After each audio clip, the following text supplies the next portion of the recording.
welcome to the pilot episode of Japanese Urban Legends. So today we'll be talking about toire, or in English, toilets. As usual, there will be three of us who will share our own Japanese horror toilet stories. So I am Darren Fahmi. I'm Sharafina. And Zakrina. So before we dig deeper into our main topic, let's talk more about Japan itself. Of course, putting aside anime and handsome Japanese guys, the country alone is well known for their unique cultures. Like even on the tip of the iceberg, it has a series of multiple horror stories based on their culture. Yeah, exactly. When talking about horror in Japan, you would always see or hear words like yokai, onryo, and yurei. Yokais are supernatural entities that can be friendly or even deadly. Yureis are what we normally call ghosts. They take the form of spirits that were once alive, but onryos are also ghosts, specifically ghosts that linger around seeking vengeance because they died a painful death. Oh, and have you guys noticed that every country has their own horror stories related to toilets? Sometimes ghosts of different countries have their similarities to each other. To be honest, I watched a YouTube video that reenacted one of the famous horror toilet stories in Malaysia. The title is Are You Done or Not? So when you accompany someone to the toilet and wait for them, we start to ask, are you done or not? And the answer will be, not yet, until their voice becomes deeper and creepier. So at the time when you run back to your room, your friend is still sleeping soundly. So who is in the toilet? Whoa, good luck going to the toilet after that. Funny how Bloody Mary is super famous in the toilets in Western countries like the US. Wait, there's something similar to the Japanese urban legend that I want to talk about today. Okay, let me start. The main character of this urban legend is called Hanako-san. Sounds familiar, right? Well, she is one of the most famous ghosts in the horror industry. If I were to compare her to the human world, her fame is equivalent to Angelina Jolie's. Hanako-san are also known as Toire no Hanako-san in Japanese, which directly translates to Hanako of the toilet. Now, the interesting part is the backstory of Hanako-san, which is actually quite sad. There are several versions of her origin, and the most well-known one is a girl who was murdered while playing hide and seek during a World War II air raid. There's also a different story about how a girl committed suicide in a school toilet. All these different versions have one thing in common, and that is the ghost died in the toilet. Oh wow, all of them sound brutal though. Speaking of, there's this other girl that is frequently spotted in the toilets as well. People might mistake her as another ghost, but they're both really different. Kashima Reiko is well known as the girl that lingers around with only the upper half of its body. The other ghost with a similar appearance is called Teke Teke, but don't be mistaken. Teke Teke likes to appear in public areas while Kashima Reiko prefers toilets, especially in schools. Ooh, that's interesting. I only know of Teke Teke before. Didn't know that half-bodied ghosts are popular. So, let's look into the background of this urban legend. Kashima Reiko is an onryo, a vengeful spirit that, like I've mentioned earlier before, and it happens to be that Kashima Reiko had a very grim death. The story goes like this. Kashima Reiko was brutally attacked and assaulted by a group of men. When she cried out for help, her condition already physically helpless, no one was around to save her. She then weakly made her way to the train tracks and finally died there when a train hit her, splitting her body into half. That is why she is always seen with only the upper half of her body visible. Ooh, just listening to these bad stories give me the chills. Let me just take a second to gain my courage and ask how one runs into the ghost. Okay, Hanako-san is quite a simple ghost. She will only come out if someone summons her. The way to summon Hanako-san is similar to the Western ghost Bloody Mary. If that happens, you want to attract Hanako-san's attention, try walking into a girl's toilet. Knock 3 times and ask if she's there. If you hear a reply saying, "Yes, I am," then you're in luck. You managed to have a meet and greet with Hanako-san. The chances are high if you try it in a toilet in Japan. So, what happens after you hear her reply? I guess depending on Hanako-san's mood, what will happen, because there are different versions of the story. The basics one will be the person that summons her will see a bloody or ghostly hand of Hanako-san. The other version is more dramatic, as the one that summoned her might be dragged off to hell, either by the ghostly hand or by the main character herself, Hanako-san. The other version is that the summoner will be the last meal for a three-headed lizard. God, that's interesting. Is it the same for Kashima Reiko or... So the way you know Kashima Reiko is onto you is when she approaches you with this question. Have you seen my legs? At that moment, you should pray to God you understand Japanese and will be able to reply well because you can still get yourself out of that. Yeah? How so? I mean, the only Japanese I know are Aishiteru and Konnichiwa. Besides that, I'm out.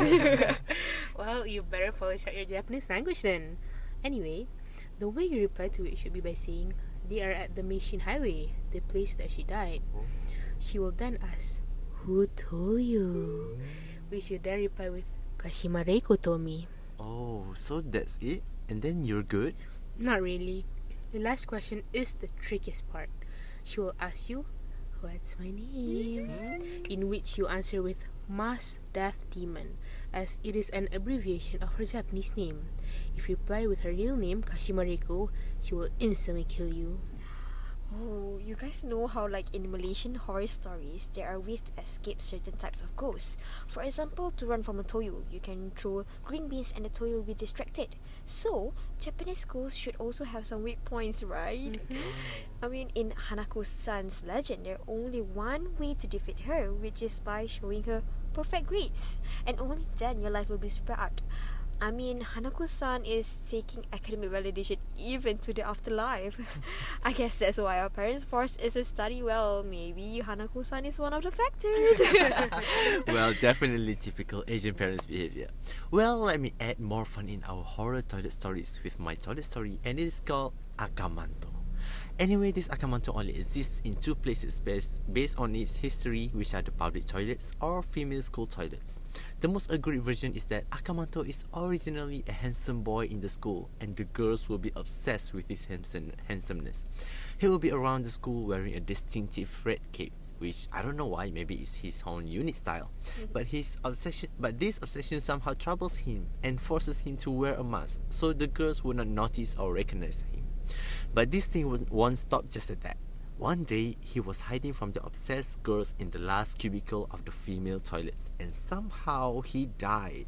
From there, his spirit started to haunt the female toilets and kill his victims with two alternatives: red tissue paper or blue tissue paper. Well, now we have another proof that obsession could kill people. You girls won't be obsessed towards your crush like this, right? Oh no. I think he might have faced the same thing and died out of panic attack and maybe exhaustion due to the running away from them every day. Since we need to go to school every weekday, right? That is so tiring. Yeah, I would agree with you on that. So, I've mentioned just now about the red tissue paper and blue tissue paper, right? That is how he will kill his victims. One would invite his presence when someone uses the last cubicle of the public toilets or female toilets. And when they want to clean up, there will be no tissue in the toilet. So, Akamanto will come and offer you a helping hand. He will ask you, red tissue paper or blue tissue paper? If you choose red tissue paper, Akamanto will slit your throat or decapitate you with a knife. The blood will flow from your necks and onto your clothes, making it appear as if you're wearing red clothes. But if you choose blue tissue paper, Akamanto will strangle you until your face turns blue or you die of suffocation. In some versions, his hand will emerge from the toilet instead in order to strangle the victim. Okay, what? Both choices are not safe. How would the victims escape from it? Plus, no one wants to be found dead in the toilet. And the fact that all of our stories involve asking and answering questions, like, it is polite, but not a polite ending, obviously. Well, you can't blame the embedded Asian culture. But you know what? There is a way to escape the non-polite ending. And most of the versions also use this alternative to avoid being killed by Akamanto. Gosh, luckily there is. So, how to avoid it? By choosing a different color? Now that you mention it, choosing a different color is also resulting in death. So the best way to avoid it is to not choose any color. So when Akamanto asks you either red tissue paper or blue tissue paper, you should be still and keep quiet as if you're ignoring him. Then he will be gone and you'll be guaranteed to live another day. So that's the end of the Akamanto story. Don't you guys think he just crave attention though, like he just wants to play and ask questions. Nah, he already got all of the attention when he was alive. And no, his way of playing games is life-causing and terrifying. Oh, okay. Out of curiosity, what would you do if you run into any of the ghosts mentioned? I personally think that we have low chances to meet these entities, given that we live miles and seas away from them. Makes sense, but what if you visit Japan for a family trip? Knowing myself, I would die because of shock. The ghost won't even have the opportunity to torture me first. Well, relating to my story, I would always have my own tissue paper in my bag. Clever. For me, I took Japanese as my third language in the last semester, so I think I'd be able to compromise with the ghost so that I don't get killed.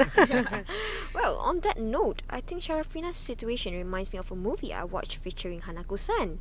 There's already a movie based on Hanako-san from the year 1992, and years later they even made another version of the urban legend in 1998 and 2003. See, I told you Hanako-san is as legendary as Angela Jolie. Besides that, you can even find stories about Hanako-san in manga series and anime adaptations. But somehow, they portray Hanako-san as a boy instead of a girl. Yeah, actually, these Japanese ghosts are quite famous because they have movies or games based on them. The Akamoto game was created by Chilla's Art in 2019 and lots of YouTubers made a game review on it. I would say most of them screamed so hard when they bumped into Akamoto. If you want the visualization of Kashimareko, you can watch any Teke-Teke related movies, as some people might say. Kashimareko is another version of Teke-Teke. But besides that, Kashimareko was also featured in a famous game line called Shin Megami Tensei as an enemy of the game that the player has to defeat. So based on what we have shared today, it's very evident that Japan is so rich with diverse stories and beliefs. If we had more time, I'm sure we will share more of what we know regarding these urban legends. Yeah, exactly. Today's topic is only about ghosts found in toilets. Imagine other places where we can find ghosts, specifically in Japan. I think there's one next to you right now. No, that is without hesitation. Also, it is very interesting knowing that these urban legends have their own backstory that makes it somewhat okay for them to do what they're doing. So remember, the next time you go into the toilet, The walls have ears, the mirrors have eyes, the stall next door has ghosts.